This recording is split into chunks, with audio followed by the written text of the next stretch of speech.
ఎరా వర్క్ ఎంతవరకు వచ్చింది? మా బ్రేకప్ అయ్యేదాకా. బ్రేకప్పా? నీకు లవర్ ఉందా? ఏమే మనుషులం కదా మాకు లవర్లు ఉండరా?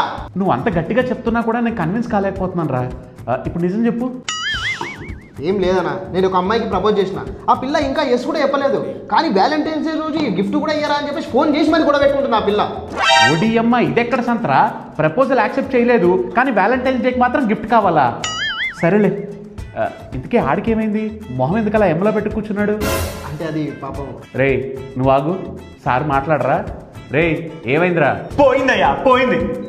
ఒక అమ్మాయి నన్ను కాదని వెళ్ళిపోయింది. హలో ఎమోషనల్ స్టార్, కొంచెం ఆ ఎమోషన్ తగ్గించి మ్యాటర్ ఏంటో చెప్పు. ఏముంది, వర్క్ టెన్షన్లో పడి ఈరోజు వ్యాలంటైన్స్ డే అనే సంగతి మర్చిపోయాను. తనకి గిఫ్ట్ కొనాలనే విషయం కూడా మర్చిపోయాను. దానికి నాతో గొడవ పడుతుంది. పోనీ ఆఫీసు లీవ్ పెట్టి నాతో టైం స్పెండ్ చేయొచ్చు కదా, అది కూడా నీకు చేత కదని తిట్టి పెట్టేసింది. ఏముందిలే, ఈ వ్యాలంటైన్స్ డే రోజు మేనేజర్తోనే సెలబ్రేట్ చేసుకోవాలని రాసింది. మేనేజర్తో వ్యాలంటైన్స్ డే సెలబ్రేట్ చేసుకోవడం ఏంట్రా నీ డాష్? అయినా ఈ ఆడోళ్ళు మారరేంట్రా? ఎంతసేపు మా మగాళ్ళు వ్యాలంటైన్స్ డేకి ఏం సెలబ్రేట్ చేయట్లేదు, గిఫ్ట్లు కొనట్లేదు, సర్ప్రైజ్లు ప్లాన్ చేయలేదని మన మీద పడి విరుచుపడకపోతే వాళ్ళు ప్లాన్ చేయొచ్చు కదా, వాళ్ళు సర్ప్రైజ్లు చేయొచ్చు కదా, వాళ్ళు మనకు గిఫ్ట్లు కొనివ్వచ్చు కదా, వాళ్ళు సెలబ్రేట్ చేయొచ్చు కదా. అబ్బే చేయరు.